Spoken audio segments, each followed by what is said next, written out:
Services offered through Heckman Financial and Hi, Insurance everyone. Services, We are Inc., getting a underway registered with the investment Heart of advisor. Innovation in just a few moments. We're going to be talking about walking as medicine. You don't want to miss this incredible show where we are going to be talking about how you can build your own natural bypasses to improve your circulation. So stay with us. Mike Matthews, our amazing producer, KDOW, is getting things underway. Welcome to the Heart of Innovation. 60 minutes that could save life and limb with new breakthrough ideas and innovation changing the healthcare landscape. Brought to you by Patient Advocacy Group, the Global PAD Association at padhelp.org, in partnership with Reflow Medical, the pulse of medical ingenuity. Here are your hosts for the Heart of Innovation, Emmy Award-winning journalist and founder of the Global PAD Association, Kim McNicholas, and interventional cardiologist and founder of Save My Piggies Health and Wellness, Dr. John Phillips. Hi, everyone, and welcome to a really special show. It is National PAD Awareness Day. What is PAD? If you've been coming and listening to this show every single episode, you probably know by now, but if not, PAD stands for Peripheral Artery Disease. It is a disease more prevalent and deadlier than breast cancer, colon cancer, and prostate cancer combined. It's poor circulation in mainly the legs. And during this broadcast, we are going to focus on how you can actually prevent PAD. And if you end up with PAD, as 1 in 5 people do over the age of 60, 1 in 10 over the age of 50, we're going to talk about how you can actually stall progression on your own with walking. Yes, walking is medicine, not just any walking, not just a leisurely jaunt. We're talking about walking as a workout, and we're going to get into details in just a few moments. But on this National PAD Awareness Day, I just want to take a moment and remember a very, very special person in our midst. It is Mike Matthews, our producer's mom, who ended up passing with PAD 3 years ago last night. And so we just want to take a moment to honor your mom, Mike, and we really appreciate you being here today and producing this very special show on National PAD Awareness Day. I'd also like to just take a moment to remember my mom, who lost her life today, 3 years ago, to an aortic aneurysm. And in both cases, driving home the importance of making sure that you chat with your doctor. Chat is an acronym. Every single annual appointment, I want you to chat. Have the doctor check your carotids. That's C. H, have them check your heart. A is for abdomen, for aneurysm, and T, of course, is for toes. Have them check your foot pulses, your leg pulses, and that is for peripheral artery disease. Very important to chat. A great reminder on this National PAD Awareness Day. And so with that, I want to introduce my amazing limb saver, Dr. John Phillips. Hey. Happy Saturday. Sobering, right? Like, obviously, it's important to remember folks who have passed from various illnesses, and PAD is one of them. And Mike, thanks for producing this. And Kim, obviously, very sad what happened to your mom. But I think we cherish their memories, and I think we just kind of try to use that to further push the rock up the hill, so to speak, with respect to raising awareness for various medical issues. PAD is one of them. We talked about triple aneurysms, et cetera. So we're going to honor their memories, but we're also going to use them as inspiration to help others. And I think that's why we do this show, why you spend so much time, why you're writing a book on walking, which I'm really excited to learn more about. Because when I think of walking, I think of just putting one foot in front of the other and just moving forward and maybe backwards. But yeah, this will be a fun show. I'm interested. Yeah, I mean, they think that walking, well, what's your big solution with walking? I've been doing that every day since I was a toddler, but hold on to your sneakers, because we're about to dive into why this everyday activity is actually a secret weapon against PAD. So big things to come. But first, I think we should get things started with a moment of inspiration. Dr. John Phillips' spectacular vascular moment of inspiration. Okay, so since we're talking about walking, does the name George Megan ring a bell? Probably No, not. Probably not. no. Okay. I almost, if So, you gave me time, I was going to Google him. well, so evidently he is thought to have walked the longest distance ever between 1977 and 1983. So almost 2,500 days. He walked from Tierra del Fuego in South America to Prudhoe Bay, Alaska, which is over 19,000 miles. Okay. And so that's crazy in and of itself. And we'll get into why distance matters, not maybe 19,000 miles, but why distance matters when we talk about walking and exercise. But so one of his quotes, which I thought was just kind of funny, but I think it speaks to like relativism, right? So he's quoted as saying, if I were going uphill, I was relatively happy since I would sooner or later be going downhill. Whereas if I was going downhill, I wasn't all that happy because I knew I would eventually have to go uphill. So, I mean, life is a hill, right? I mean, you're going up it or you're going down it, and you have to enjoy the ride. But I think it's on the way up to the mountain that sometimes means the most, as opposed to maybe going downhill. But I thought that was kind of a little bit of lighthearted, and a guy who walked 19,000 miles over 6 years. For what reason, I don't know, but clearly he is quite a walker. So he probably did not have PAD, and he had lots of collateral vessels. So that's a really great segue into what we're going to be talking about over the next hour, which is our collateral nation, our collateral network of vessels. Why do we need to walk? When Sure. it comes to, of course, we know that walking, if we walk at a brisk pace, it has the cardiovascular benefits, right? It's great for your heart. It's also great because your calf muscle is like your second heart. And with every step you take, it's helping with the veins. It's helping that blood flow back to the heart because your muscle there in the calf is contracting and pushing that back. But what most people don't really know about are the collateral vessels that can develop when the arteries, you have your human superhighway, the arteries send blood flow south, the veins back north, but these arteries that send blood south can get all mucked up, just as in your heart, with lots of plaque, all the fats, the cholesterol, even clots, all of the above. But when you get blocked up, your body actually responds and says, whoa, we need some detours, right, Dr. John?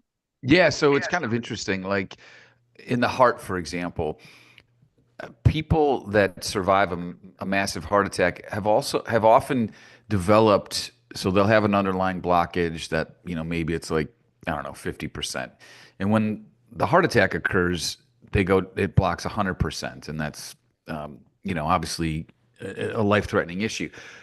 But as the progression from that 50 to 100 or whatever it is, some people have the ability in the heart to develop or have these collaterals that are kind of pre-existing, or they've started to kind of develop through a term called arteriogenesis that we'll get into, and that's a lifesaver for people, like literally.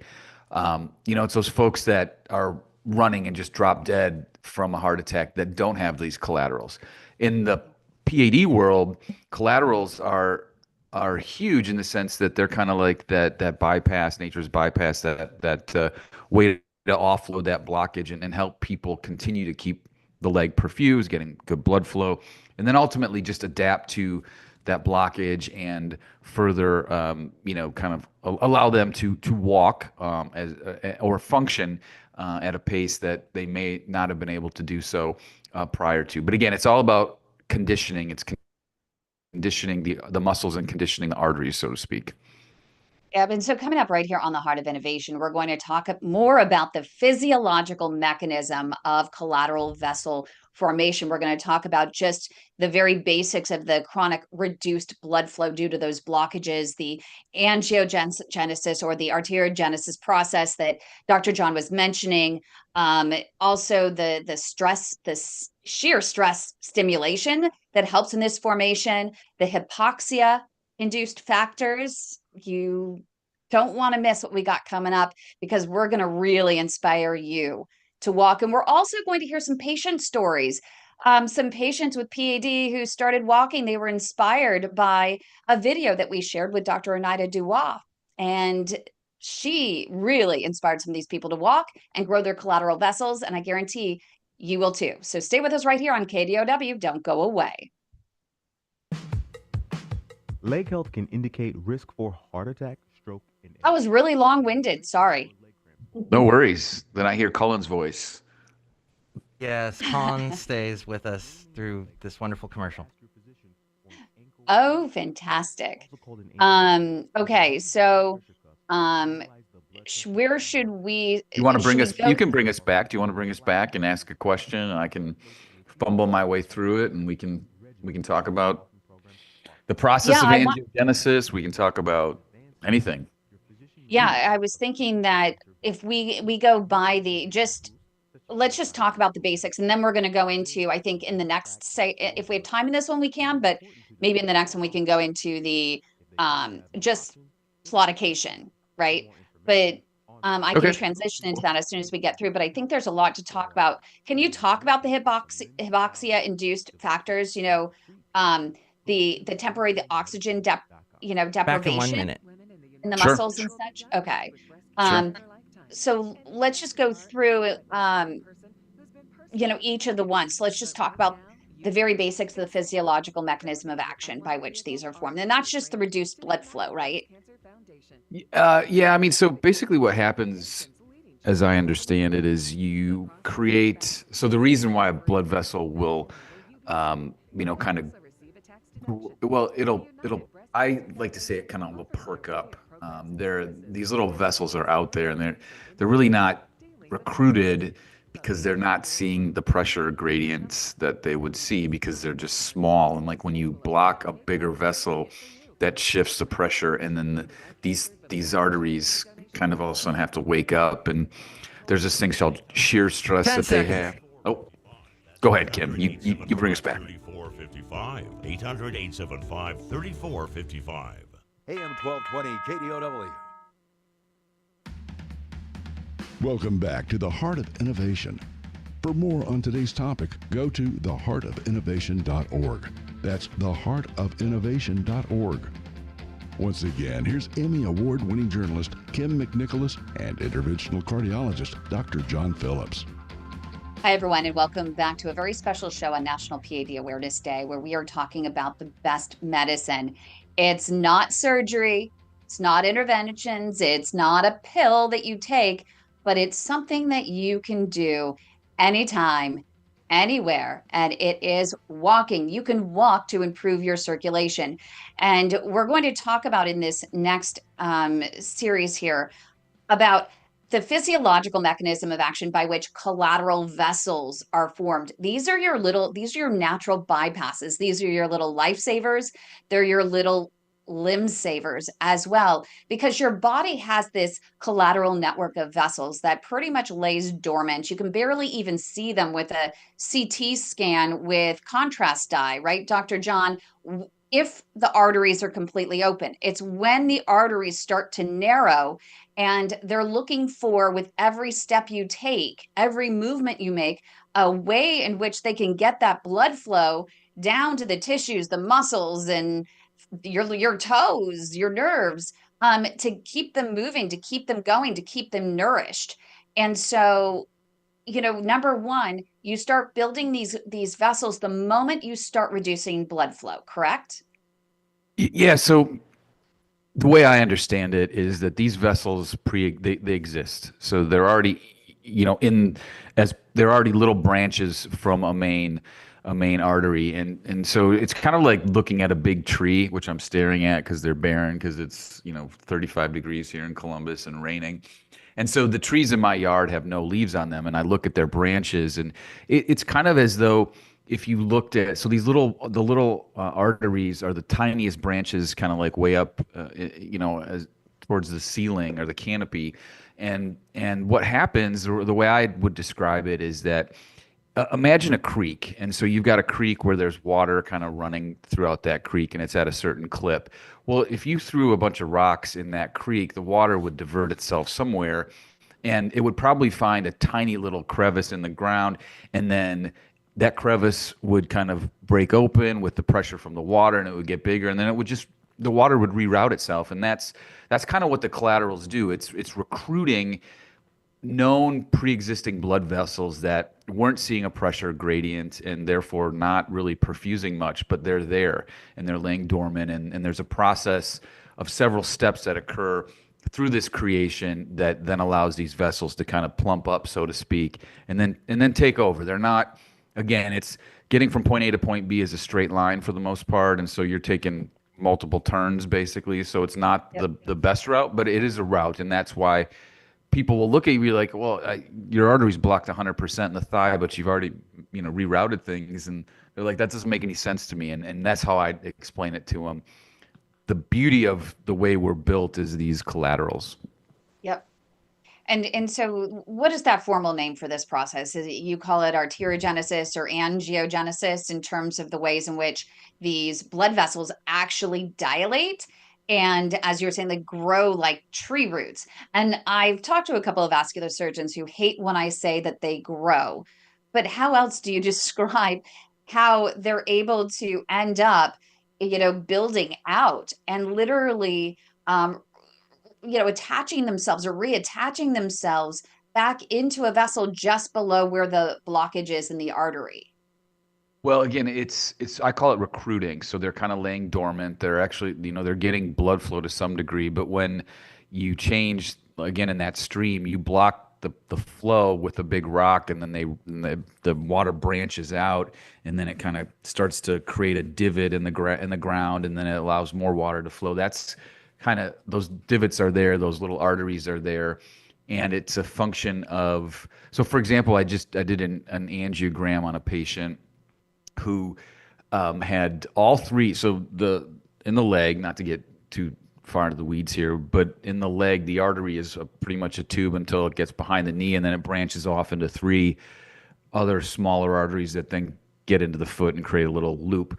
So this gentleman had all three of those arteries blocked, but they had been blocked for so long, he had created such this dense collateral network where instead of a straight line, you're seeing like squiggles. It's like a little kid, drawing or crayons. I mean, just squiggles everywhere. But these little arteries are just, boom, they're getting blood flow, and they're providing tissue nutrients. And it's through, so the mechanism of arteriogenesis or angiogenesis, you create something called shear stress within these little tiny vessels. So the vessel wall gets shear stress to it. So think of it as kind of being stretched a little bit, and that in and of itself activates the cells. They're called the endothelial cells, and they start to express properties to release growth factors and things of that nature to then cause that cell, the cell gets bigger, the artery gets bigger, it remodels, there's inflammation that occurs. Again, you're just recruiting all these members of an army, so to speak, to kind of help get that vessel bigger and ultimately do what it's supposed to do, which is deliver oxygen and nutrients and things of that to the muscle and the tissue. And part of the process, the stimulation, is about oxygen deprivation and getting your body to a point.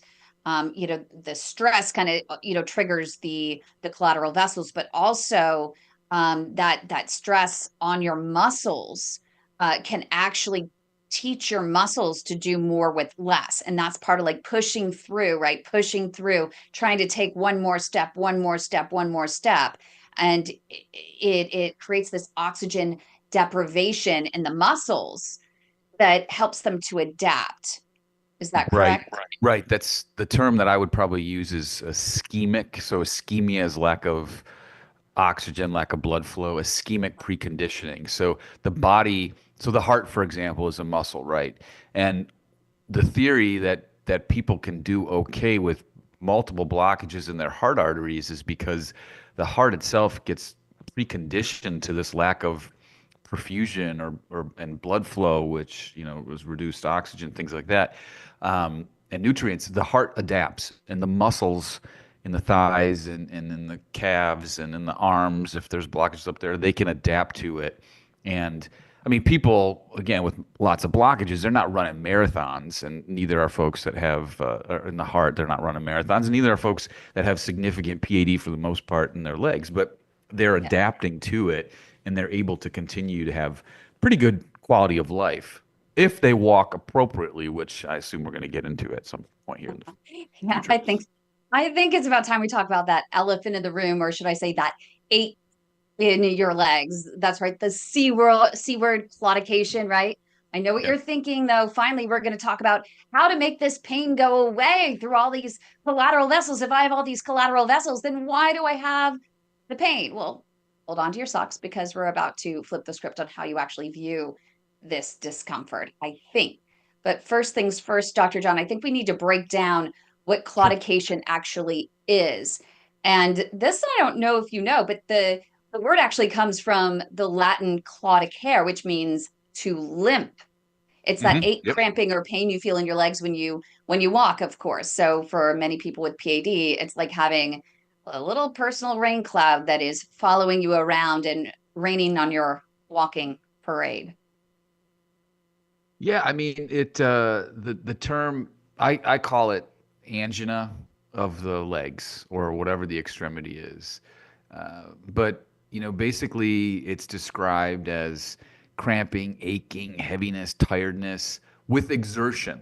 And that's really the key differentiator. And we have ways, I know we've only got like a minute or so left, but we've got ways to differentiate true claudication with what's called pseudoclaudication. Well, the symptoms are similar, but it's not from a plumbing issue, so to speak. But yeah, claudication, it's there, and it's something that we really hone in on with respect to a symptom for PAD, and we talk about how to improve their claudication through various mechanisms, one of which is walking.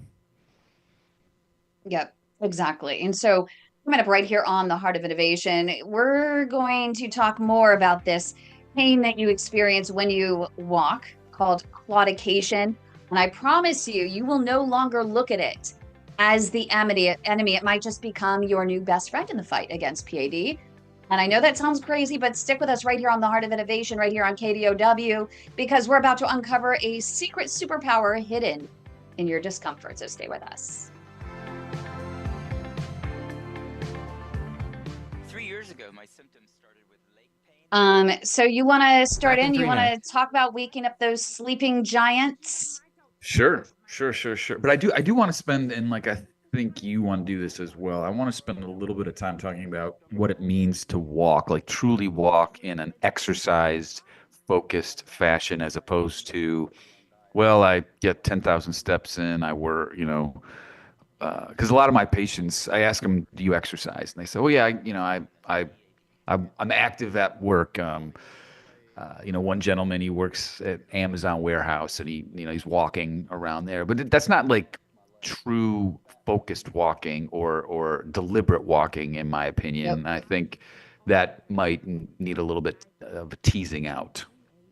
Yeah, I mean, I did the research, and actually, research shows that steps do not count. It's not about the steps you take, because you can take steps and walk conservatively, and you're walking conservatively because you don't want to trigger that pain.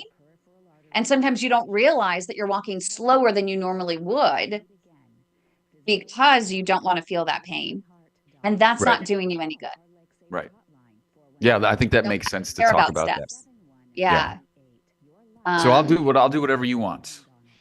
Well, we can start in, and I think that it would be great to start in with that personal, Okay. story just about, I mean, steps don't count. The leisurely walk does not count. We have people that they're on their feet all day long and they don't understand why they have this claudication. Why do they have PAD? When I'm walking, I get 10,000 to 20,000 steps in a day.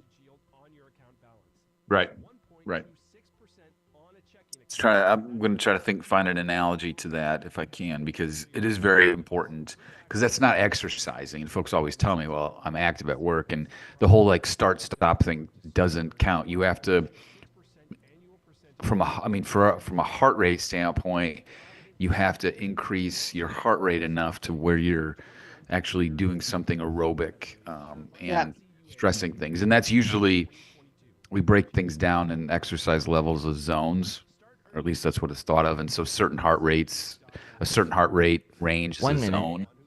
And we talk about this zone too, where your heart rate's like above 120, and I think it's less than 140 or something. And that's a really good zone to be in when you're actually exercising.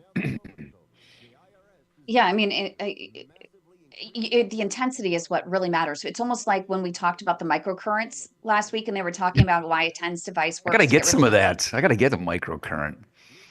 Let's go to Let's do it. Vegas. I know exactly. If you go to Viva, I'll set you up. Mhm.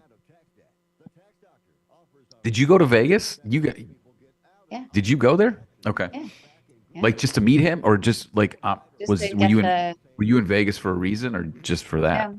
to meet with Dr. Plea, I guess, and also get the Oh, treatment. 10 gotcha. seconds. 296-1210. 800-296. So did you want to start out? That's Sure, I'll do you bring it want me back. to? I'll bring it back. 1210. 1220 KDOW. Welcome back to the Heart of Innovation. For more on today's topic, go to theheartofinnovation.org. That's theheartofinnovation.org. Once again, here's Emmy Award-winning journalist Kim McNicholas and interventional cardiologist Dr. John Phillips. Tim, I was trying to think of something clever to say about walking and, the tightrope, whatever. It just couldn't. It didn't come to fruition here. So I will tell you that I think we should spend a little bit of time talking about deliberate walking. And during the break, you mentioned something about steps that I'd like you to kind of highlight for us, because I will say a lot of my patients tell me that they're active at work and it's kind of start stop and they got their 10,000 steps in. And for me, it's counseling. Like, that's great, but that's not really the exercise that I need. But it sounds like you have some data or have read that the number of steps, if you're not doing it deliberately and exerting yourself and for a period of time, don't really even matter, right? Yeah, I mean, we hear it all the time. I got in 10,000 steps today. I got 15,000. I got 20,000 steps this week. And don't get me wrong. I mean, that's fantastic. Regular movement throughout the day, of course, it's really crucial for your overall health. However, when it comes to actually improving claudication and growing these vital collateral vessels, these accumulated steps throughout the day may not be as effective as you think. Research, supports the approach that you do need intensity when you're actually walking in order to improve your claudication. There was a study in the Journal of Clinical Medicine that found that adherence to a structured, supervised exercise therapy program was more effective in improving claudication symptoms compared to just general advice to just increase the daily step count. And then there was another study that I read the other night that was focused on home-based exercise programs for PAD, and it emphasized the importance of exercise intensity once again. It's called the LIGHT study.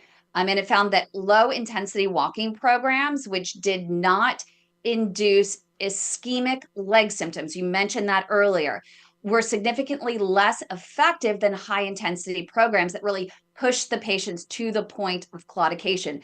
And we're not just talking about mild claudication or moderate claudication. We're talking about on a scale of 1 to 10, you're walking and that pain gets to the point where you think you're about to limp, right? That is the point. We're talking about a level 7 or 8 on the scale. You need to push through that mild claudication, that moderate claudication, to get to that point where you are treating your walking like a workout. Let's say, I can come up with an analogy here. Let's say you're over at the gym, right? And you're with a trainer and you're on that third set of bicep curls, right? And you're going, oh, I got 3 more to go. You know what? I can't do anymore. I can't do anymore. And your trainer said, just give me one more. And it hurts, right? It burns. You just think your arm is just going to break off if you just move it one more. And yet you do it. Your veins are bulging, but deep down, that's where the magic is occurring when you just take that one more arm up, that one more bicep curl. It's the same thing when you are walking. You have to treat your walking as a workout in order to improve your claudication and improve your symptoms. I don't know if that makes sense. No, again, you have to push yourself to where it hurts and then just go a little bit further. And I don't have any hard data to support this, but what I tell my patients is keep an eye on with your Apple Watch or whatever it is, like keep an eye on how far you walk till you get the symptoms, and then walk a little bit further. I mean, we don't want you to, you're not going to, again, I don't have PAD, thankfully, but you're not going to hurt yourself unless if you walk to the point where you can't feel your toes or your foot, and you could cause some trauma that you don't want to have. But you're not going to, your calf muscle's not going to necrose or just not function properly. It's going to burn, but it's kind of like how TikTok or something is. You're just like scrolling, and it's like, okay, only one more, only one more, only one more. Like maybe just do a couple of those, and then you got to stop. You do have to stop. You have to get off TikTok at some point, and you have to stop walking.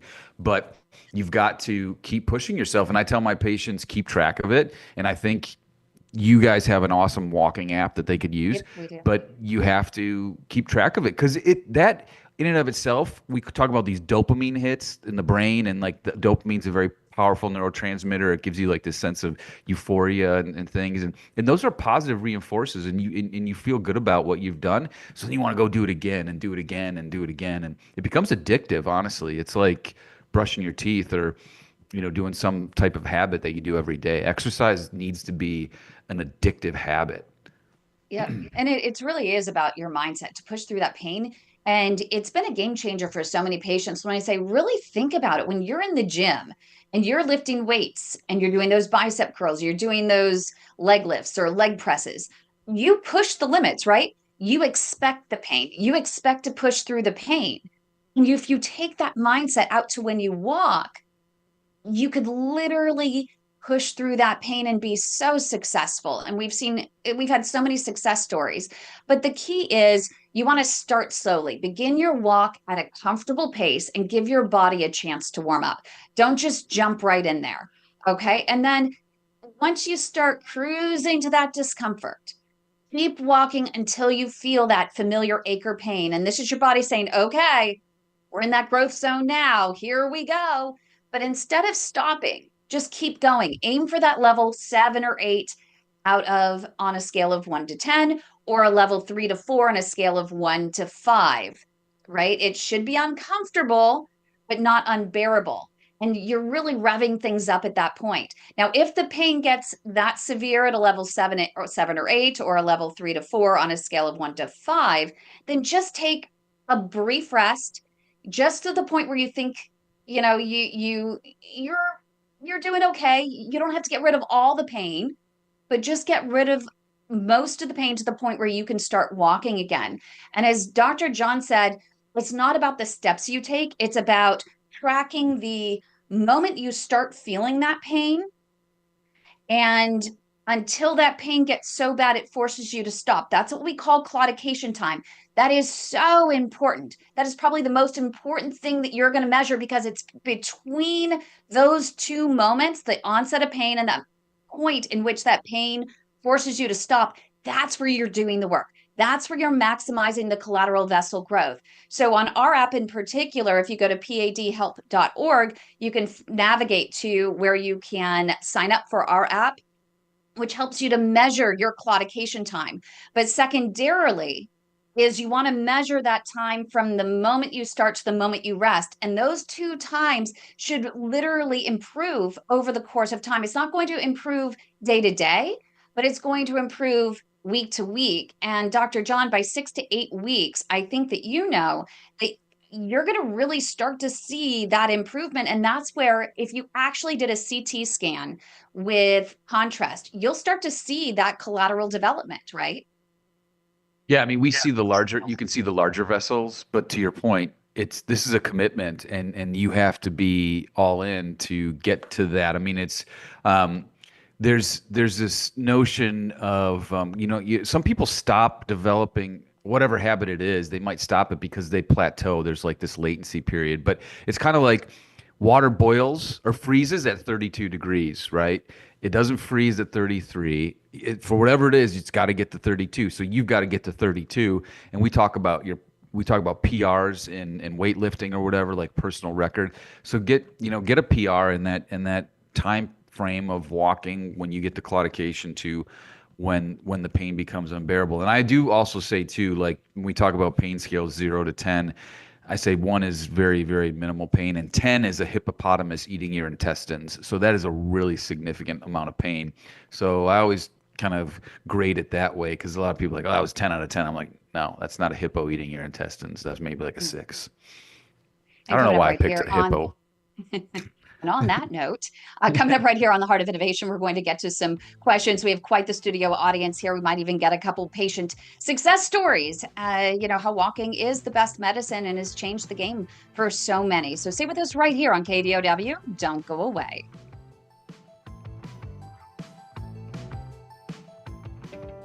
And that's where Carrie is saying, is it important to stop when it starts to hurt, or should you force yourself to keep going anyway? That's the whole point of this, Carrie, is that you push through the pain. And I know it seems counterintuitive. And Dr. John was mentioning, when you're younger,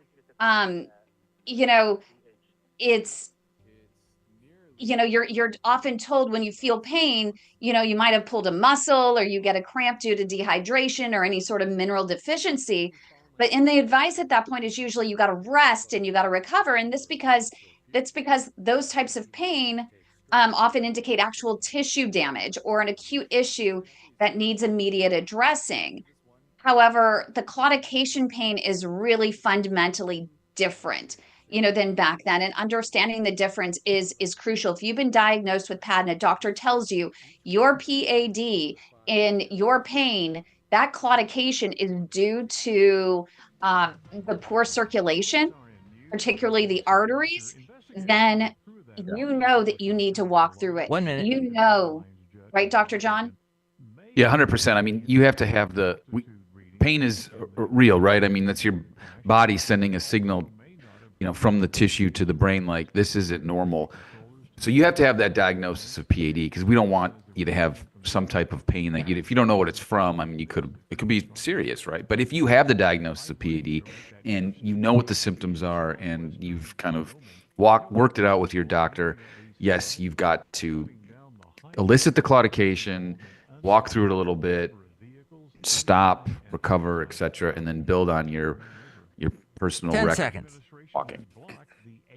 We'll grab. I think where's Becky? We'll get Becky Air on Force One. with her This story. is SRN News. AM 1220 KDOW. Welcome back to the Heart of Innovation. For more on today's topic, go to theheartofinnovation.org. That's theheartofinnovation.org. Once again, here's Emmy Award-winning journalist Kim McNicholas and interventional cardiologist Dr. John Phillips.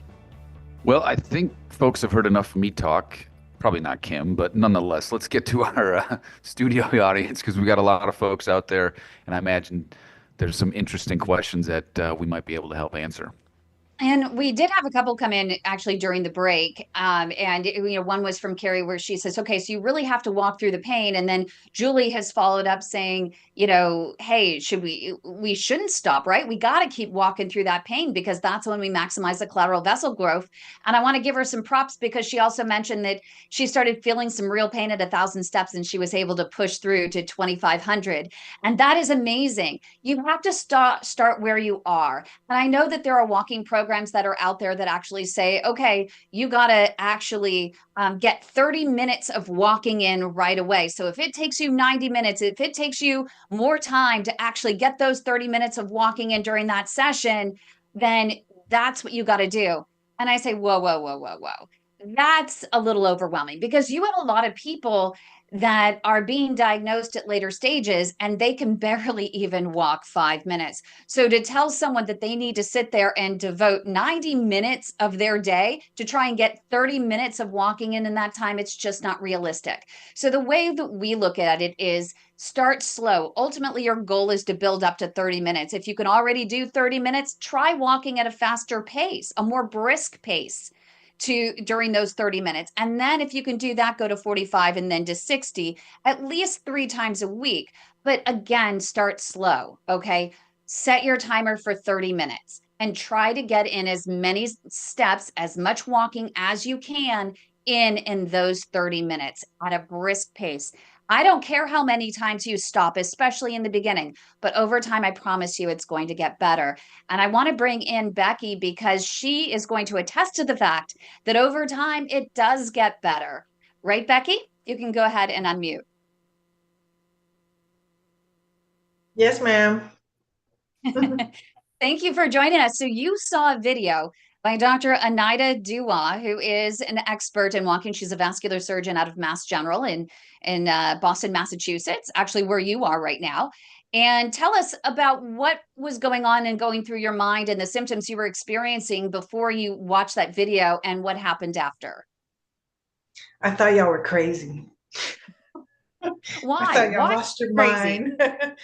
There's no way you're supposed to put yourself through that pain, and it's an awful pain. Your mind tells you there's just stop because I'm gonna hurt myself. You know, that's what you think. Yeah, and then what happened once you started? Did you have to do a lot with your mind to get yourself in the right mindset in order to go out there that first time and push through? I did. I was actually laying in the bed smoking a cigarette, watching the video with you and Dr. Dua and the other doctors. And when I seen her face, how she said that it's not a matter of when or if you will lose your limbs if you keep smoking. It's only a question of when, and that you have to walk. And she explained the bucket, and that's where I was. I was in the bucket. I was past the bucket, and I was going in the grave. And she made it better. So I spit out my cigarette that day. I got up, I went to the beach, and I could only penguin walk at that time. So I could get maybe 20 steps penguin walking. Oh. And I'd just go and I'd scream and cry and walk it out. And then it just got better and better and better and better. 30 days. I went at it every day for 30 days straight. And that's when I told myself, if it doesn't get better, I'll go ahead and file for disability. And you're working now. You're back working full time. 3 years later now. That's incredible. Was it about goal setting that really got you to stick with it day after day? I mean, you're a young woman, and that you were having trouble walking. I mean, that had to have been mortifying for you. It was like death was right there. That's how you feel when your abdominal aorta blocks up 100% in both your iliacs. You feel like death is there. Well, congratulations on all of your success, and now you're back working full time, and you're walking. I don't want anybody to get confused. There's pain every day. There's pain every day. That's for sure.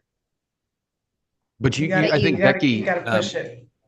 It sounds like you had a goal. You set a goal, or at least a time frame, right?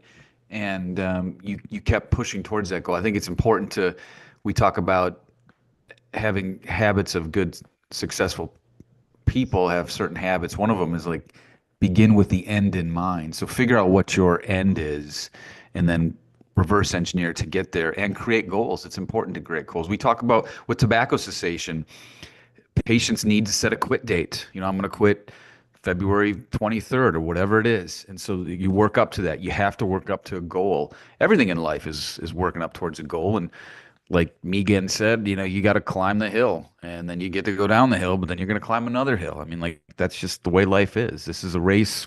We don't win, but you got to keep, no pun intended, you've got to keep at the race. Or maybe there was a pun intended, since we're talking about.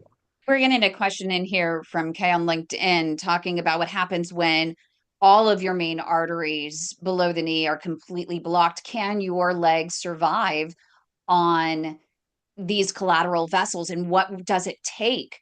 I would imagine that's a pretty painful process to continue to push to maintain your legs and not get an amputation just with collateral vessels on their own. But you've had patients. We also have Kevin Morgan, who's a PhD, former retired veterinarian, and also PAD warrior and world triathlete, who has complete blockages in his legs. and he is surviving on all collaterals and just pushes it. It's almost like walking becomes your full-time job to keep your legs if you want to keep them, but it's possible. It is possible, and I think we need to focus on this as well, like the prevention aspect of it. You said earlier, it's really hard to ask somebody who's in their maybe mid 70s or late 60s who probably has lived a sedentary life to get up and walk 30 minutes a day. We've got to get people in their 20s and 30s to be exercising regularly. And I firmly believe, at least from a cardiovascular standpoint, the more physically fit you are when you do get hit with some type of ailment, because we all will, that the physical fitness and to whatever degree you are physically fit will determine how you recover and if you survive. People who are physically fit die of less cancer, they die of less cardiovascular disease. So yes, people with all three arteries blocked below the knee can survive. I see it all the time, just because they're probably less active anyway when they get that, because it's a kind of a PED is a progressive disease. Yeah. But we've really got to spend time on folks in their 20s, 30s, 40s exercising regularly so they don't get to that. And if they do get to it, they can still function at a high rate, have a good health span, as we talk about, as opposed to lifespan. And you bring up such a good point, because Science Direct in the past year came out with a study that showed that they've seen an increase in the number of 18 to 27-year-olds that are presenting in emergency rooms in critical limb ischemia, the most advanced stage of PAD, on deck for amputation because of the diabetes epidemic, the vaping epidemic, a lot of those cigarettes, flavored cigarettes, focusing on and targeting our youth. So we really have to start not looking at PAD as an old person's disease, that it is something that's affecting everyone at a younger age. And we got to focus on that prevention, focus on the lifestyle modifications, quitting smoking, getting your diet in order, but most importantly, walk. And coming up right here on Heart of Innovation, we're going to have our final thoughts on walking as medicine. So don't go away.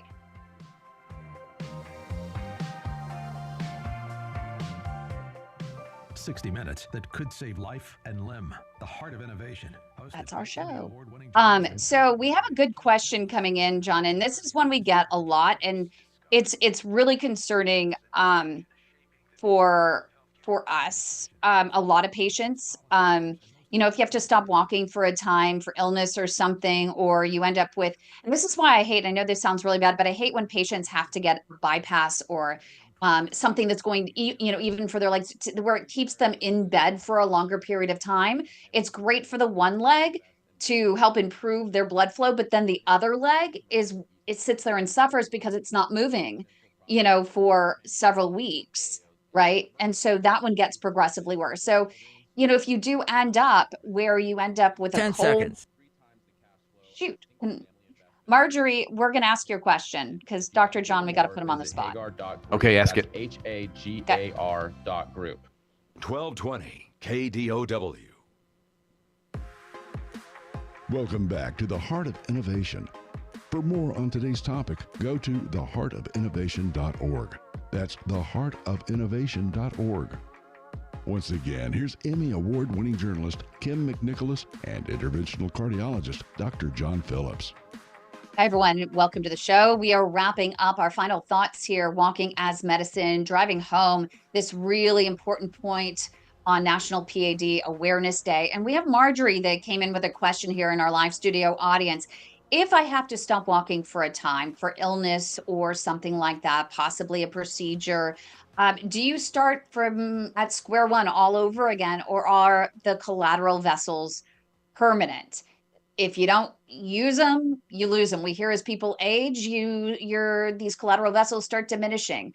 What do you know about that, Dr. Phillips? I don't know that they diminish. My hunch would be is that because they're kind of recruited. So in theory, if they're not being used, they're dormant. But what I can tell you is that deconditioning is what the biggest issue is. And so it's estimated that for every day you're hospitalized, you lose 1 to 2% of your muscle mass. So that adds up over time. So you have to stay as conditioned as possible, which is why we preach the preconditioning, meaning exercise when you're healthy, but also you have to have good nutrition. So it's important to be eating foods high in protein to keep that muscle mass. And again, so fix what you can fix. Your diet, make sure your blood sugar's under control, things of that nature. Because we all will be hit with an illness of some sort, and that's going to knock us back a little bit. But if you're prepared, aerobically and from a muscle mass standpoint, then you can weather the storm better. The collaterals are always going to be there. It's the muscles, I think, that decondition and cause the issue for a lot of folks. And Marianne is asking about weight training, and it does help. It all helps to strengthen your legs, but walking still is the best medicine. And anything you can do to complement that is definitely helpful. And doing those leg lifts, especially you can improve circulation by just going up on your tippy toes and back down to your heels, up on your tippy toes, down to your heels. You can also use, if you're sitting for a long period of time, it's not a replacement for walking, but you can use one of those foot cycles. And if you're in bed for a very long period of time due to recovery from a specific illness or procedure, don't forget about your heart. 3 in 5 people who suffer a heart attack have PAD. And even if you're not walking, you need to get that hand cycle and you need to just pump it. You need to pump it and get that cardiovascular system going. It is absolutely important. Dr. John, final thoughts as we round about third here. One word, exercise. Actually, 2 words, exercise, exercise. 3 words, exercise. Just exercise. Great way to end it. Thank you so much, everyone, for joining us. We really appreciate you. If you want to find out more about our walking program through the Global PAD Association, it's at no cost to you. It's at no cost to your physician's office. So go to padhelp.org to find out more. Have a great weekend, everybody. Take care, everybody.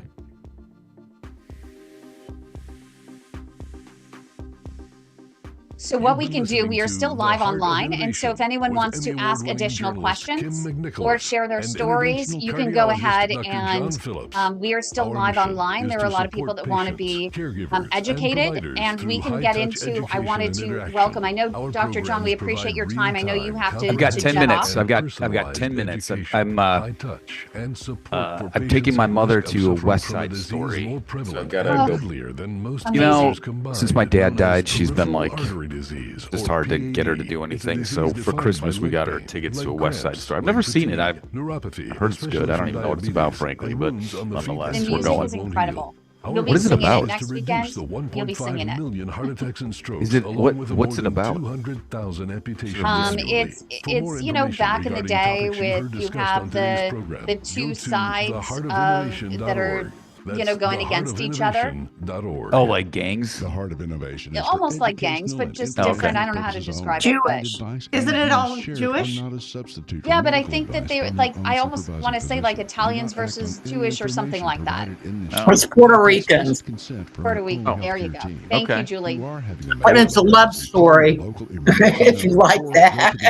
Am I gonna like that? I don't know. Oh, you will. My dad loves the music in it, so it's one of my dad's favorites. Let's do it. That's fun. So anyway, yeah, I've got 10 minutes. Fire away. Okay, so 10 minutes. So if anyone has any questions that you want to jump in with right now, or else I am going to go to Douglas because I thought that was a really important question that Marjorie had. And there's something that Douglas, when he was in the hospital, many months ago, he shared a video of what you can do while you're in the hospital bed. The key is, number one, make sure you do have the circulation socks that are placed on you, right? But number 2 is if you can do the foot alphabet, draw the alphabet with your feet, use your ankles, draw, numbers 1, 2, 3, 4, 5, all the way to 20, go to 100 if you can. Number 3 is ask the staff for a towel and just move the towel, lay in bed and move the towel forward and back and forward and back. Which brings me to what Douglas was doing. Douglas, share with us what you did while you were in the hospital. And I still have it. I still do it today. I use paper plates from Dollar General store and put them on the floor. And if it's raining here, I put my paper plates on the floor and I move my feet back and forth. It's just exercise. And it's different than the bicycle because for me, I understand that I am actually doing the movement. I'm doing the movement forwards and backwards. If I'm on a stationary bike, it's kind of doing the work for me in part, and I don't need that. I need to move every muscle in my leg. I mean, just doing something, some movement activity. We talk about folks moving their legs when they're on an airplane, right? Because that's from a vein side of things. But any movement activity is good. Any movement activity that occurs for a duration of time that's constant is good. We have a sedentary culture for some degree, or to some degree, and we just need to break that habit. So any movement activity is good. Dr. Phillips, I think I asked him this. I brought this up yesterday. Is every time if I'm walking like that, every time I come to a stop, I have to start over, don't I? That claudiation time starts over every time I come to a stop. Is that how?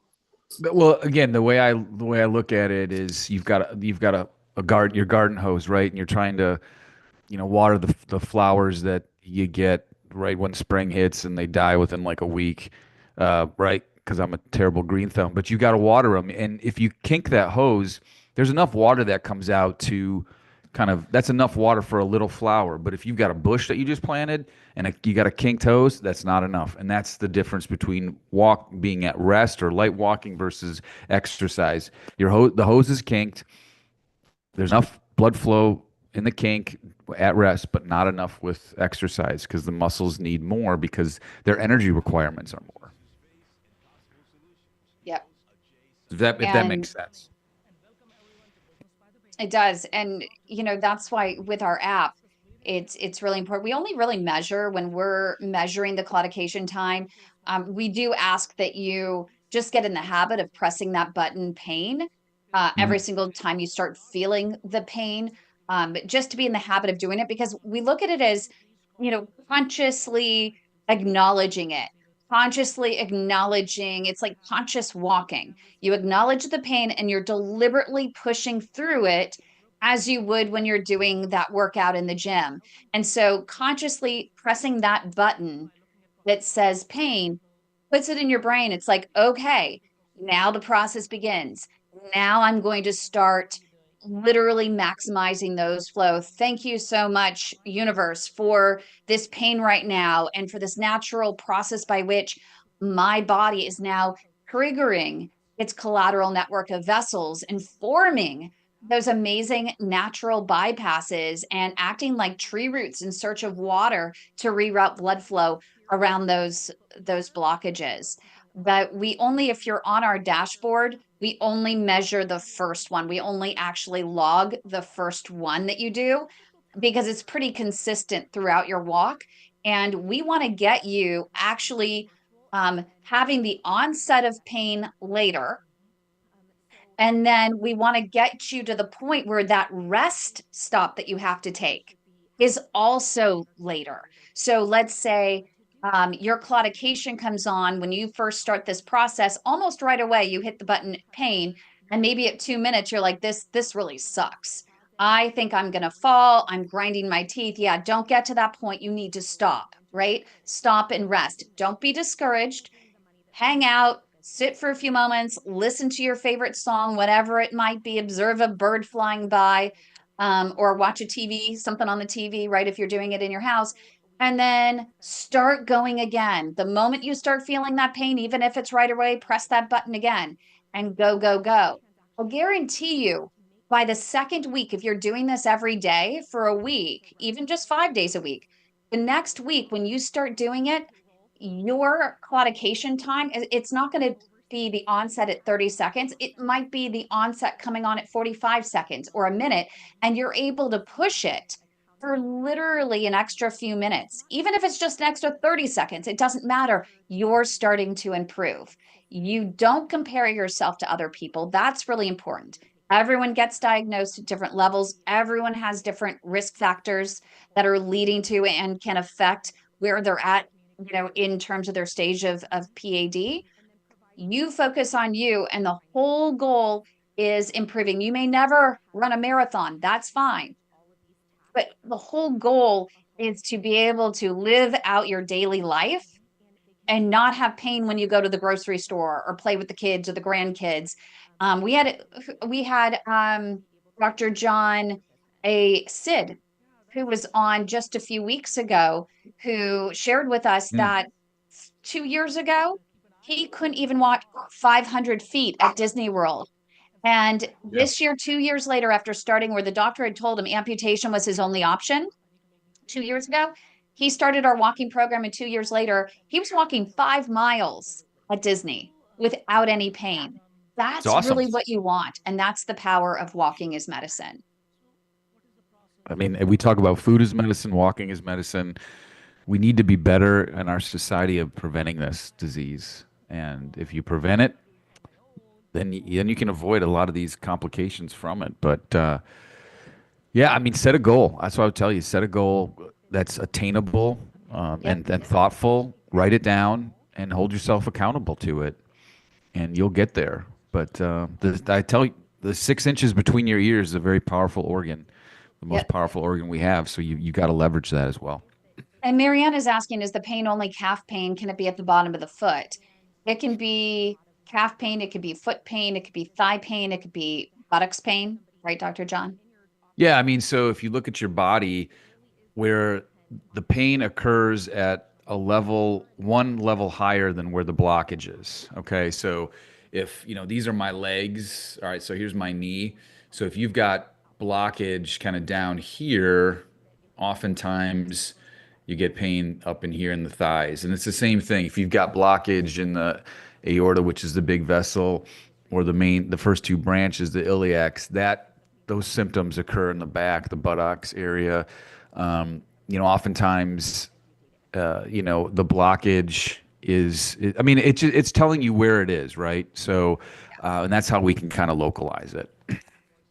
And you were mentioning, I think it was even just last week or the week before, that if you see someone that has a narrowing in their iliac vessels, that you would rather go ahead and go and treat that because they're less likely to grow collateral vessels in that particular region from aorta to iliacs to a point, if it's significant narrowing, where it would relieve symptoms. So you like to go in and try and just give a little bit more flow.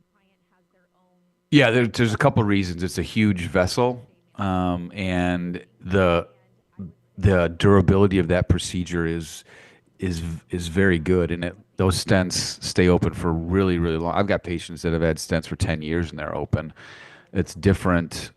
It has to do with flow characteristics and things that matter, wall tension or whatever. But those people with iliac blockages, I mean, they love you after you fix them because they get their life back.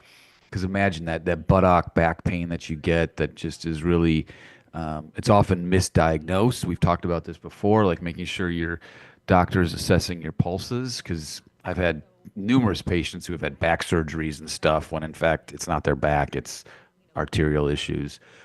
But yeah, those people just really, really do well if they've got a blockage there and we're able to open it up for them.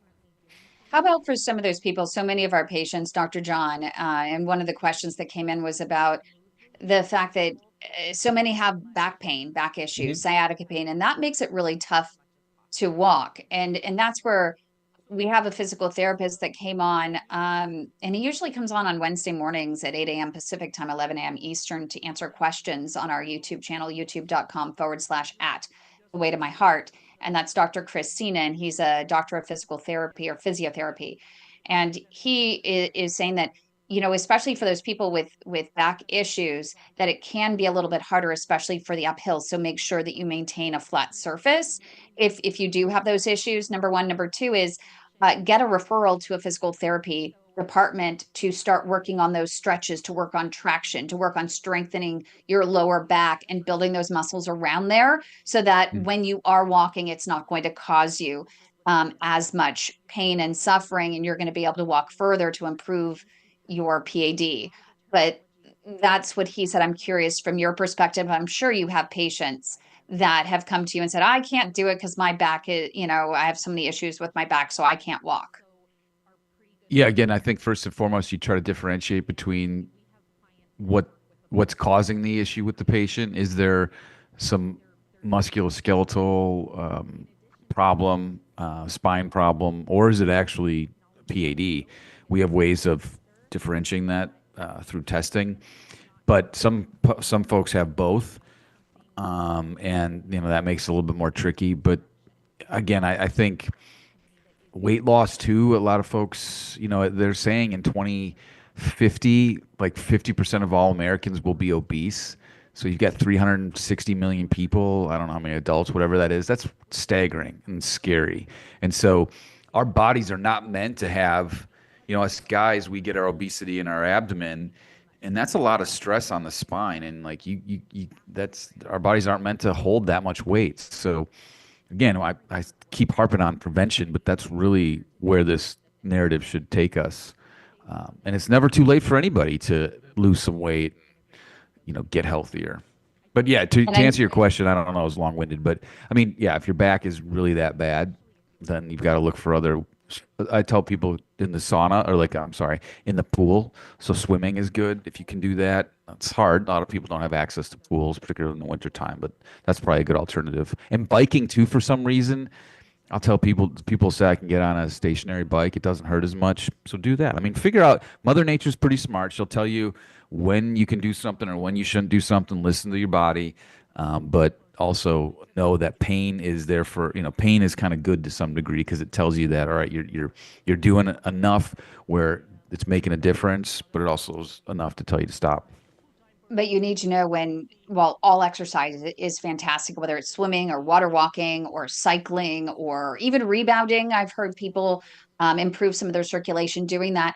You are not going to improve your daily walking claudication by doing those other things necessarily. In order to improve that claudication and to really maximize that collateral vessel growth, you've got to do some sort of exercise in which you are pushing through that pain. You're pushing through that claudication, and that's what's key. And some people, and I'm going to put you on the spot, just two more really quick for you, Dr. John. Sure. Number one, there are patients that have diabetes, they can't feel that claudication. And they're walking, then they're like, I can't feel anything. Am I still growing these collateral vessels?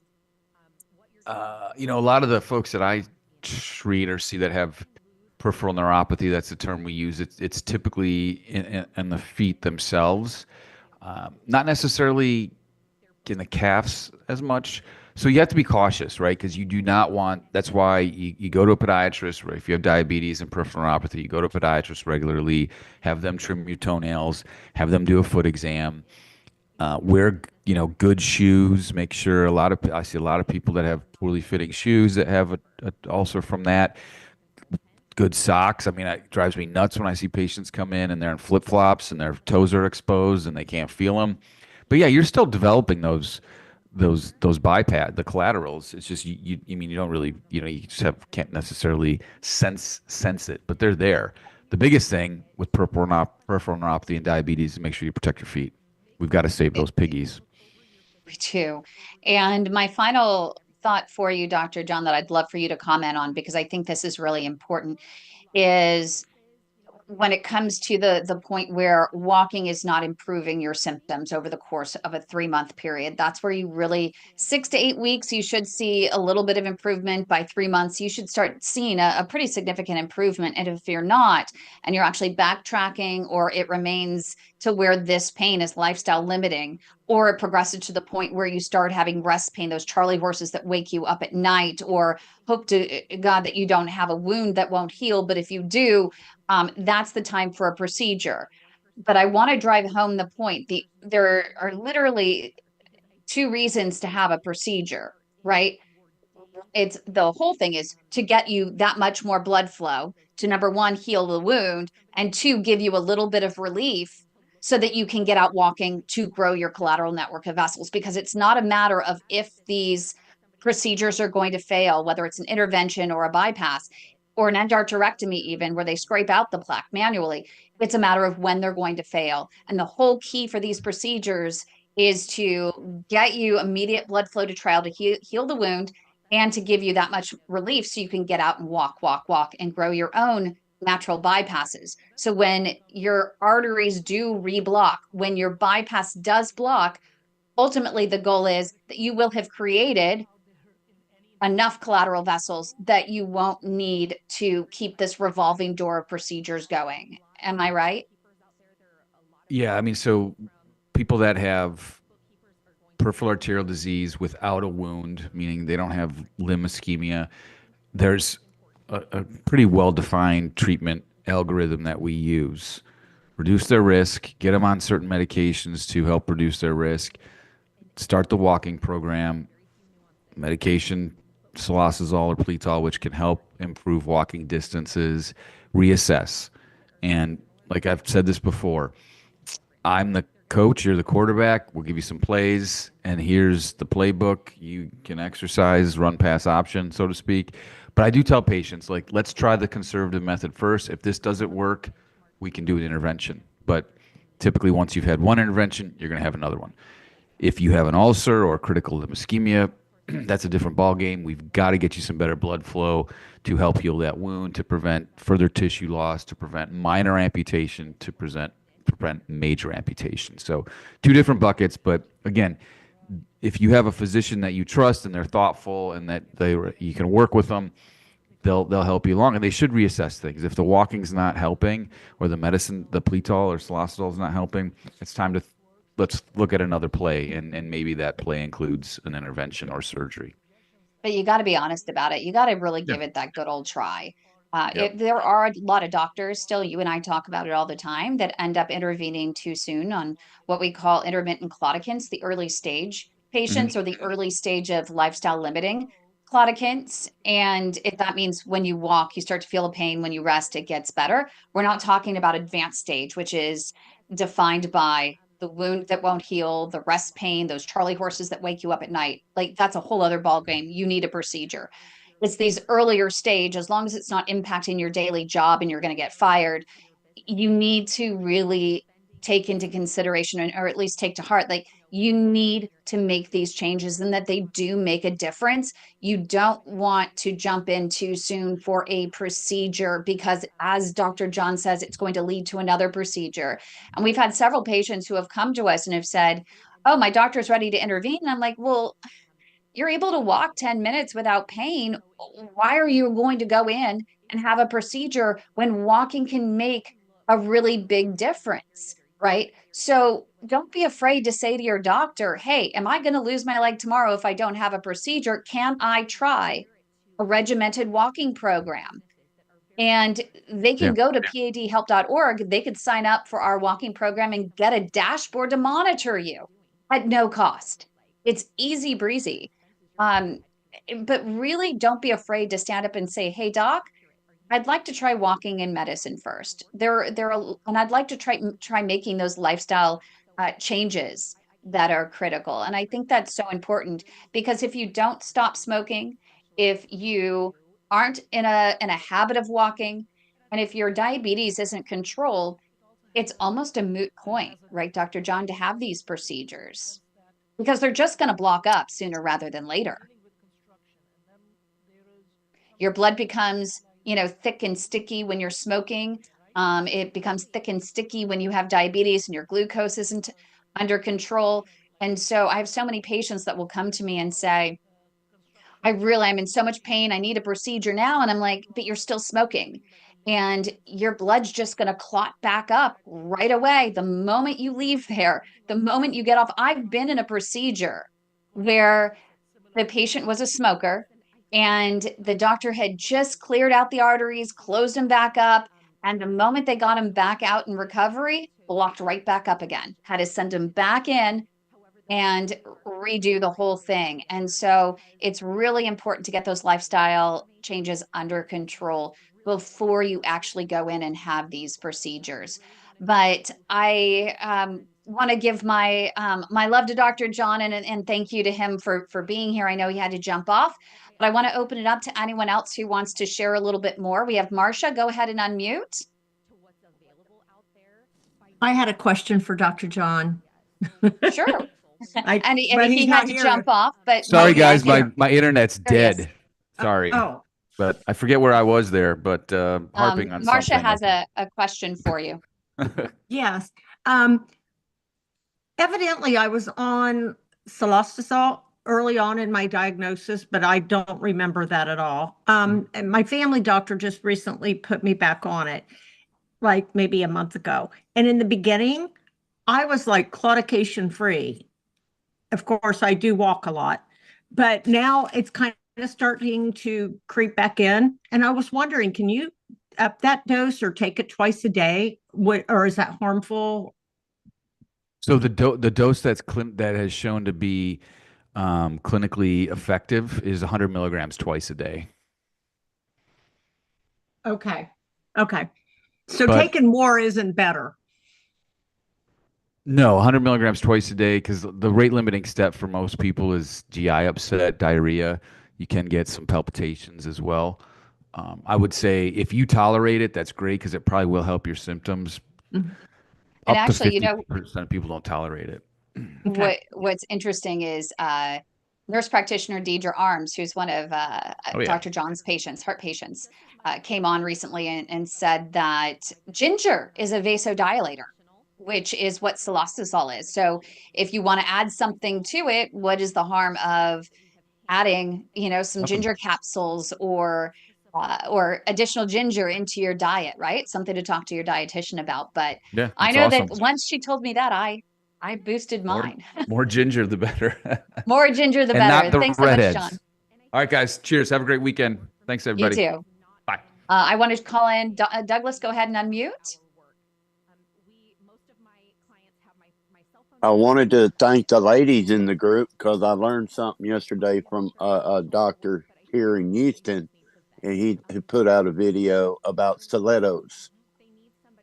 And I had posted something a minute ago about why walking is so important for us is that it is the one mechanism that uses all the muscles that we need to walk effectively and build collaterals. Because he was talking about stilettos and how the ladies don't wear them because you're not moving your ankles, which is actually the start of that process of building collaterals when you're taking your steps, because that's what helps force the blood to the second heart, which pumps the rest of it. So it was like, that's pretty cool. Douglas, there are a whole lot of reasons not to wear stilettos. Well, I'm just saying, I did until he did that in that video. I thought about it, but it made sense why the foot movement, that ankle movement is the beginning of starting that push. And that's why he was saying, y'all ladies don't need to be wearing them all the time. So. And I'm curious, I see Becky, she's smiling over there. I'm literally, I'm so happy actually you said that, because now I'm gonna be like, well, I'm not wearing stilettos because I want to make sure that I have perfect circulation. I'm constantly pumping up, that calf muscle, that second heart. What do you think, Becky? You and I are kind of similar. We're all about our tennis shoes. We're all about our work shoes. We're all about practicality. It's probably why I'm still single. This past week was my first time having to tell one of the job sites that we did the safety meeting, and they say that they want you to have boots, steel toe boots that go past your ankle and strapped on tight, of course. So I went through the whole meeting, and afterwards I sent the man a text message, and I told him, I said, I have PAD, peripheral artery disease, and I know that that's what you want. And, if you're going to require that, I understand. I just won't be able to do this job for you, because if I put those on and tie them tight around my ankles, my legs will swell up and then I can't work.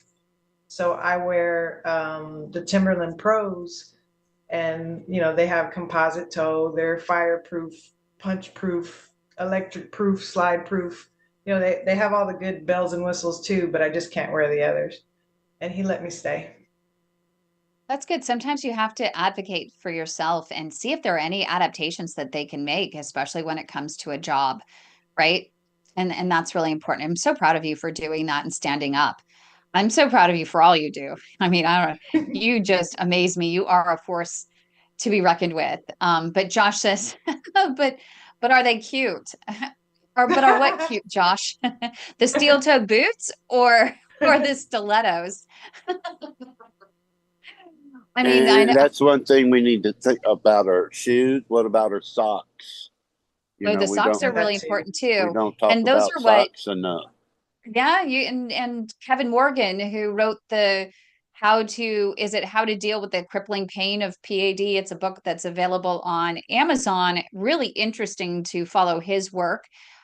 He's not a vascular surgeon. He's a retired veterinarian and PhD, loves his research, and he is a triathlete, a world triathlete. He competed in the world, is it the World Triathlon? I think it Yes. was. And he has complete blockages all the way down his legs. And he's been able to figure out workarounds to improve his circulation and keep his legs going.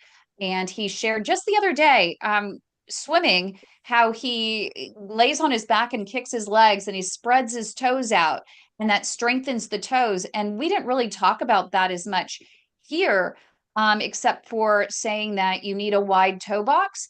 But doing what he calls yoga toes, is spreading your toes out, bringing them in, spreading them out, bringing them in, putting towels in between, and then scrunching your toes and bringing them back, and scrunching your toes and bringing them back. Picking up marbles. So picking up marbles with your toes really helps to improve the circulation from the arteries, that pedal plantar loop in the foot, clear out those smaller vessels that carry the oxygen and other nutrients through the blood to the toes, right? Dr. Alper has a great video about proper shoe buying that Yep. we also have in our in the calendar of PAD group.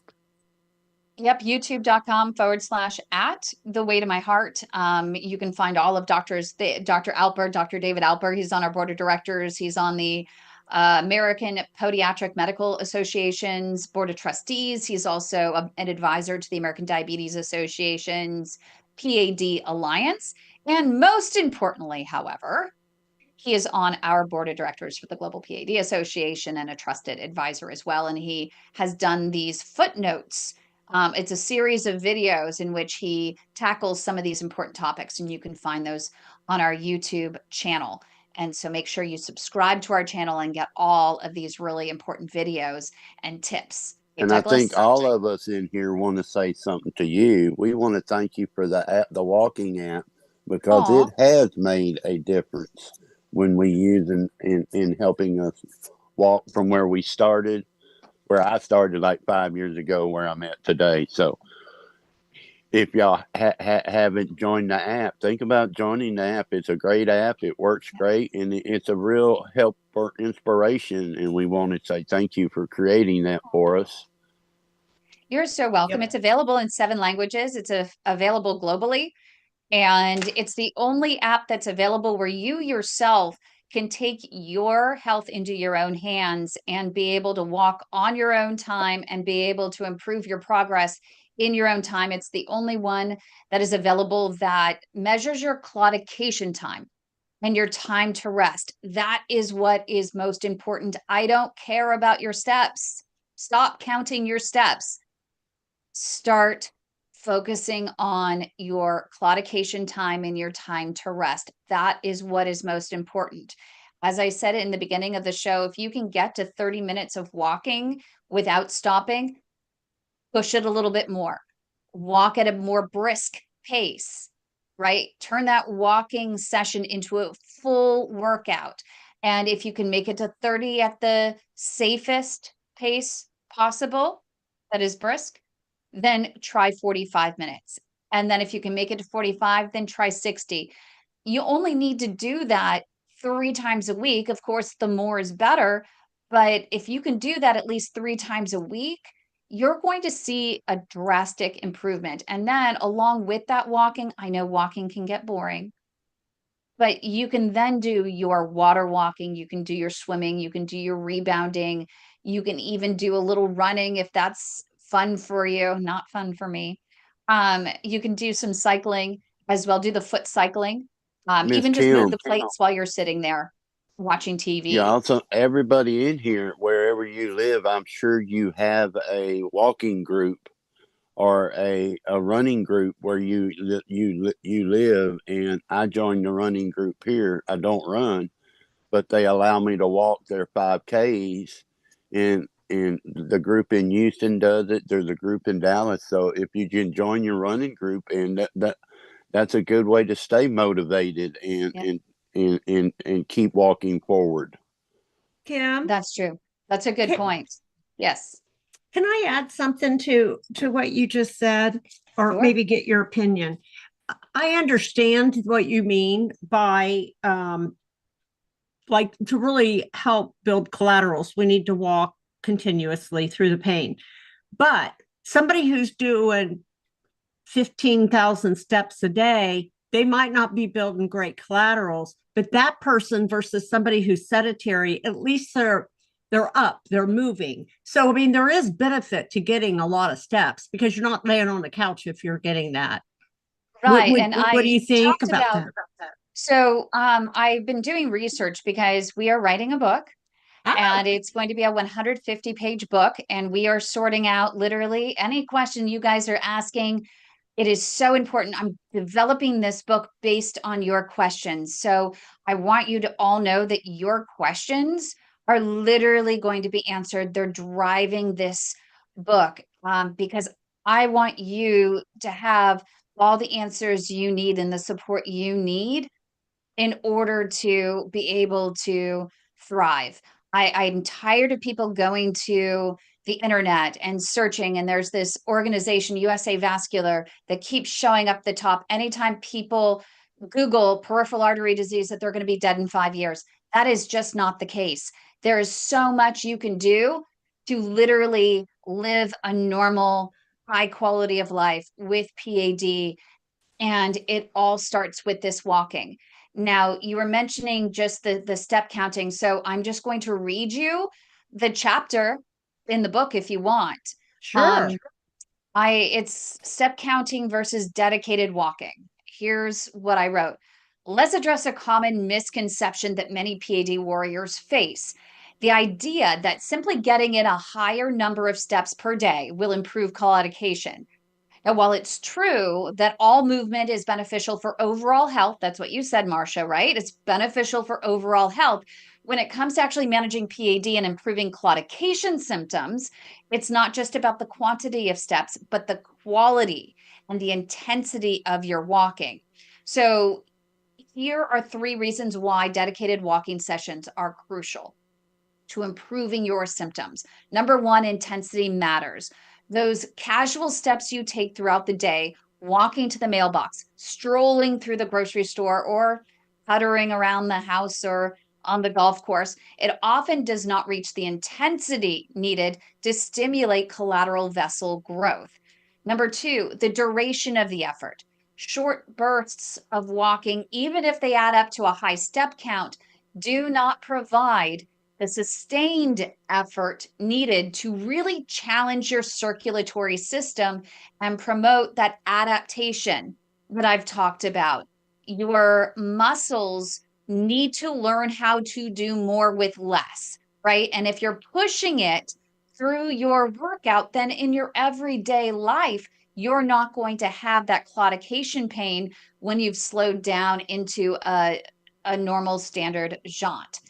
Number 3, lack of progression. Simply accumulating steps does not ensure that you're progressively challenging yourself, which is key to improving claudication symptoms over time. So while it's great, I say to hit those step count milestones, make sure you're also carving out time for those focused, challenging walks that will really make a difference in your PAD journey. You see people that are in weightlifting competitions, or you have athletes, right? They have dedicated time in which they spend in the gym or on the field or on the diamond or on the court or on the mat, where they're focused on improving their skills. They're pushing those limits. That's how you have to think about your walking session if you have PAD or if you're at risk of having PAD, in order to prevent and stall progression and make sure that you don't get to a point where you're at risk of losing a limb. Does that make sense?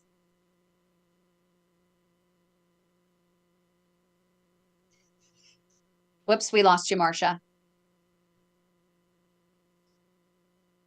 Yes, I'm sorry. Yes, it made sense actually before you read that.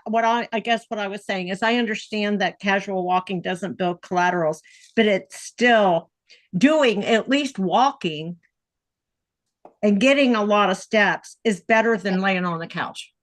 Yep. But we have a lot of That was people my that point. tell us, right. And, as long as you can spend, they say at least 3 days. I mean, who can't afford 3 days to do a dedicated 30-minute session? You can find that opportunity somewhere. Of course, more is better. You can do better to do 5 days a week.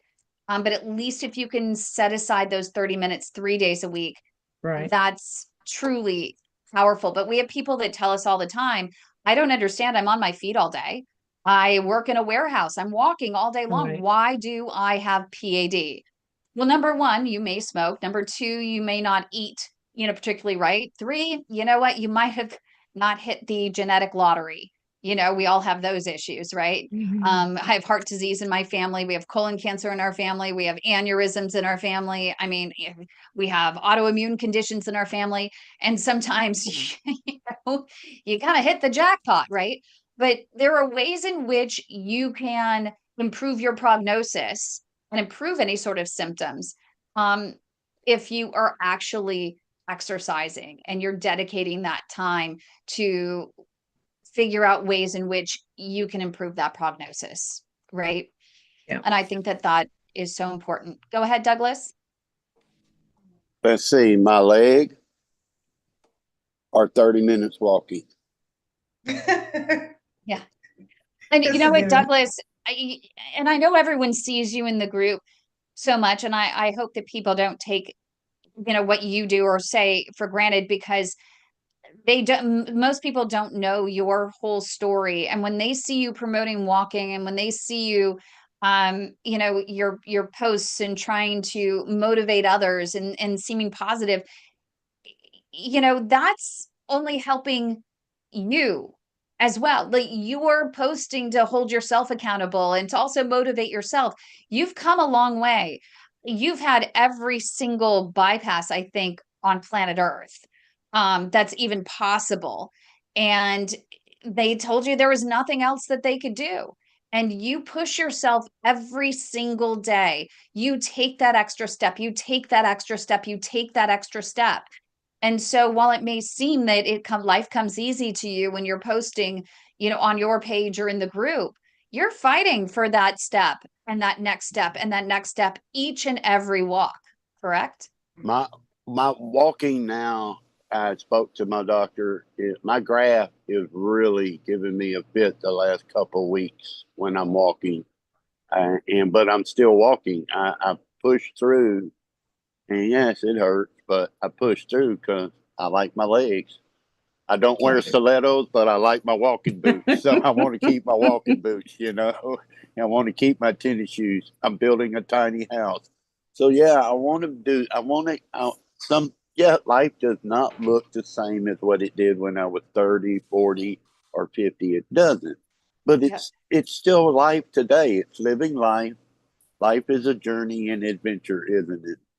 Yep. And I want everyone to think about, look at all the stuff you've been through to get where you are right now. Anyway, this is just another part of the journey. This isn't something else for you to conquer, something else for you to learn and grow from and get to another level at. It's just part of life. It's I'm gonna interesting. fly into heaven screaming, "Yeehaw! What a ride!" I love that. And I just got a message literally just now from a member of our group. I had mentioned her at one point because she had gone to the doctor. The doctor said amputation was her only option. She had never had any arteries cleaned out at all ever before. She said, no, I don't want an amputation, meaning like that is my only option. Are you kidding? She found the Global PAD Association, called our Leg Saver hotline, and said, do I have any other option but amputation? And I said, yes. Do you have any wounds? She said, no. I said, well, then you can walk.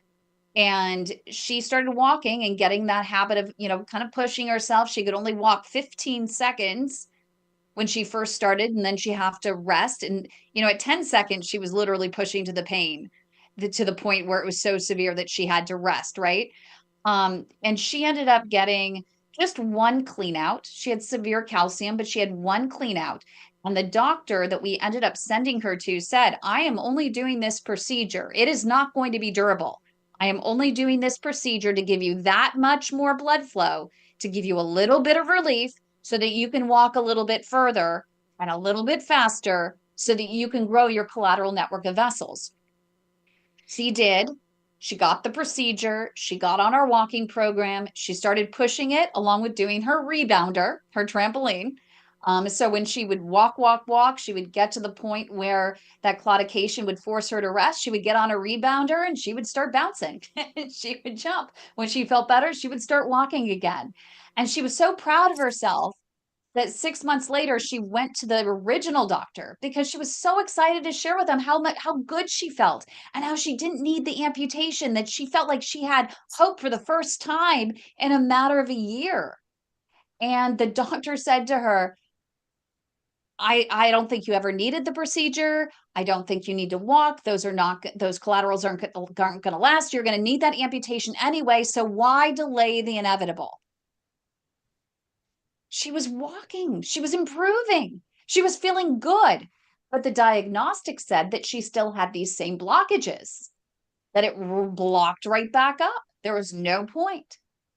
So she called me and she was in tears. She was like devastated. She said, so I'm going to need an amputation anyway. And I said, whoa, hold on. I mean, ego's getting involved here with that doctor. I think you need to see a different doctor. And she just wrote me this morning and she said she met with this doctor, wonderful person. She was the last one of the day, chatted for at least 30 minutes with her. He said that the other doctor was a really good surgeon, but in this case, he was absolutely wrong, that there is so much we can do and will do, and it all starts with walking and ends with walking. That is huge. Walking, it's proof. Walking is the best medicine. And if you need any sort of motivation, we have our socks, our collateral socks. Look, can you see those natural bypasses growing? You can have them all the way down your legs, and you can go to PAD, what is it, Peripheral Artery Disease.shop, and you can get those socks with collateral vessels to keep you motivated to walk. What about our friend in Louisiana who went and had just 10% done, and how much that just changed? He says, my mentality just changed knowing I have just that much more, and it was such a difference. Yeah. It makes a difference, but people have to realize there is no cure.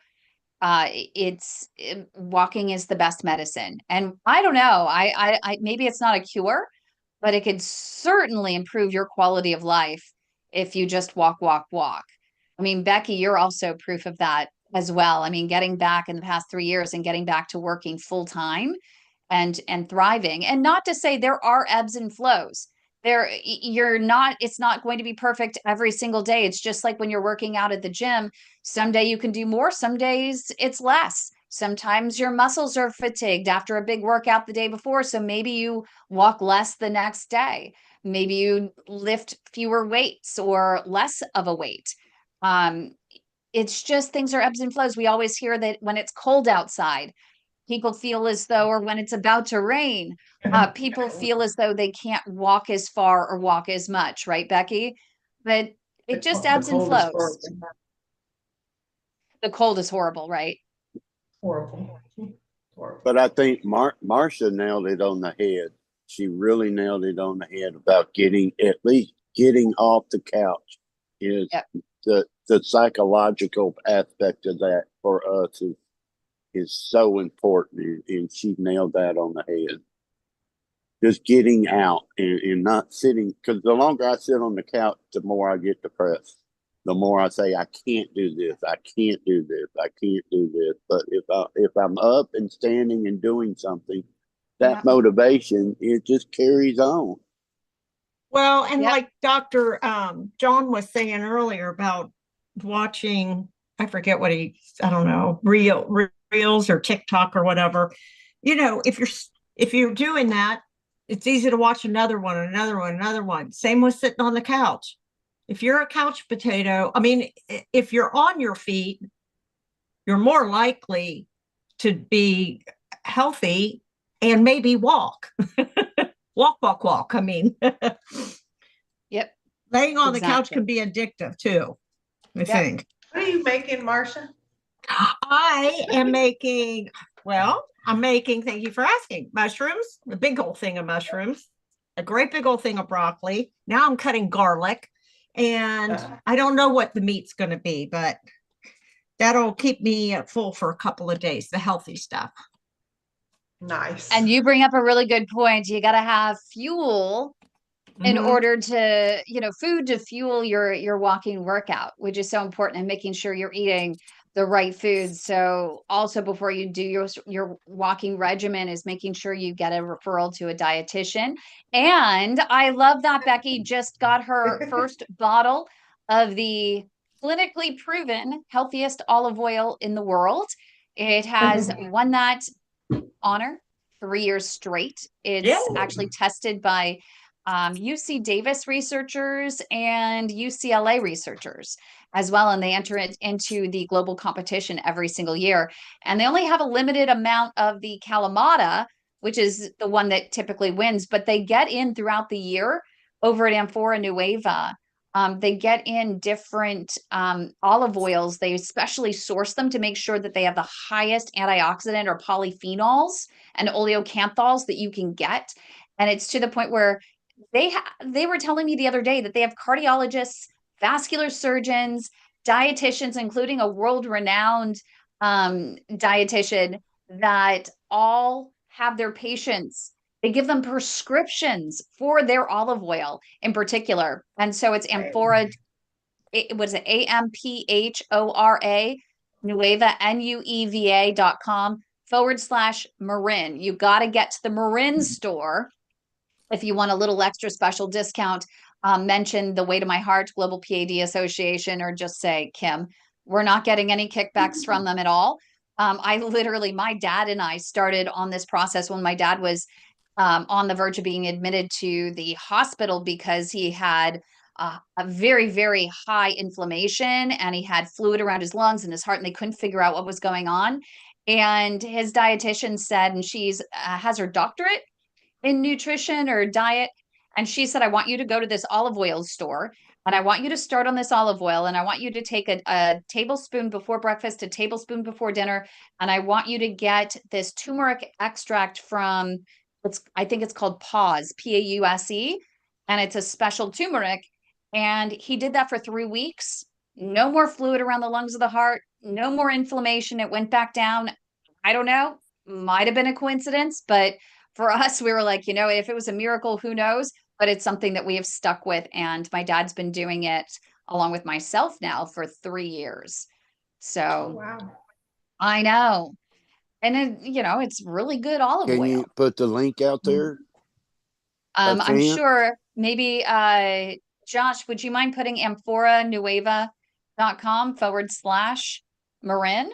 I can put it in the type here. Can you get that on Amazon, or you have to get that through them? You have to get it through them. I know if you go through, I think their source is Victoria Foods. And as Marcia will tell you, she found out that they do have a few locations across the country where under different names, and there Marcia has it as well in Ohio. Well, that's not all I have. Hang on, look at this. Oh my God. So you're like our house. We go crazy with it because they also have a white balsamic vinegar that has the same health properties as apple cider vinegar. And it's naturally infused with lemon or apricot or whatever it might be. And I use those. If you are a big fan of cocktails and you need to quit drinking, it's a really great alternative option that is satisfying and much healthier. I don't like to have anything sparkling if I can, because anything sparkling is not as healthy as drinking regular water. But as an alternative to alcohol, it's a really great alternative to add especially their white balsamic vinegar that is infused with Sicilian lemon. And you mix that with some sparkling water, and it's very satisfying. It's actually refreshing as well. And especially after a meal night, it can settle your stomach just a little bit. Usually what I'll do is I'll put a little bit of sparkling water, a little bit of the Sicilian lemon, white balsamic vinegar, and a little bit of they actually bottle their own apple cider vinegar as well. So I'll add a little bit of that, and it helps to settle my stomach, after I'm eating, especially if I'm eating late and I'm going to bed early. It's a really good option. Can you say the name of that again that Becky just got and that Marcia showed? So that is the amphoranueva.com/Marin. Yeah, what's that's the name the Marin of that? store. You can go to any of them, but I always say go to the two people there that help us all the time are Eduardo and Gilberto. If you ask for Dr. Snake Oil, it's a joke because one of their someone who white labels calls the oil snake oil.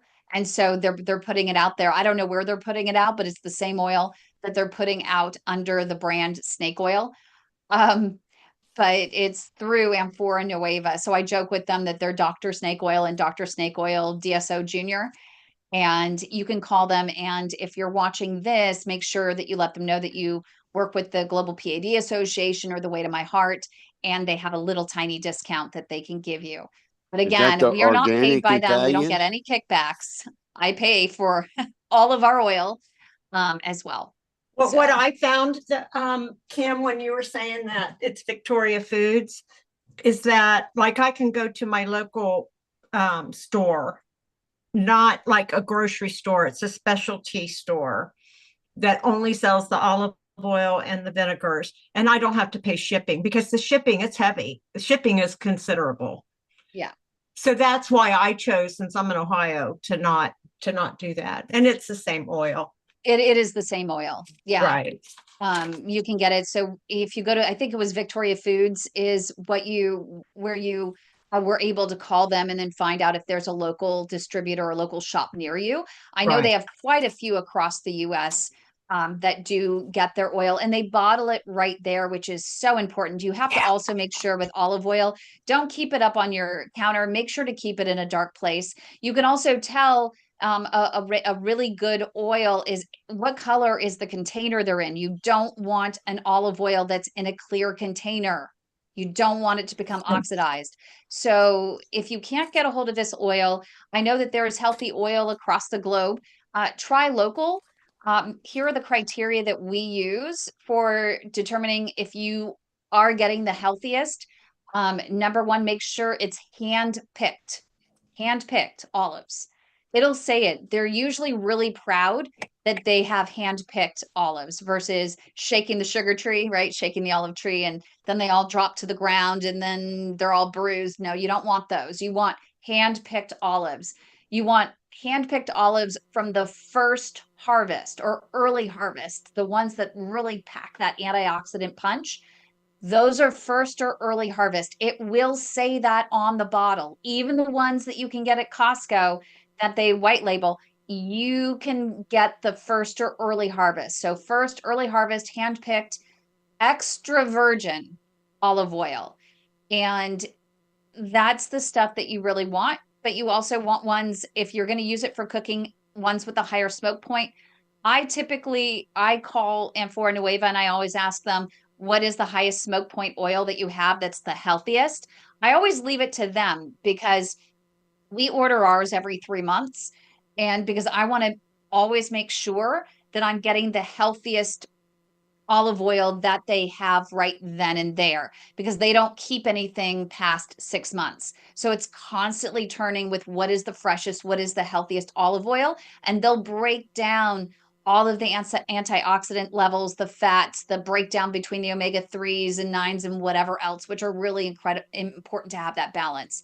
So again, I'm not a dietitian, I'm not a doctor, I'm not a clinician at all. So make sure you do check with your own healthcare team before acting on any information that you have heard in this particular seminar or any seminar anywhere on our channel or across our networks, across our groups.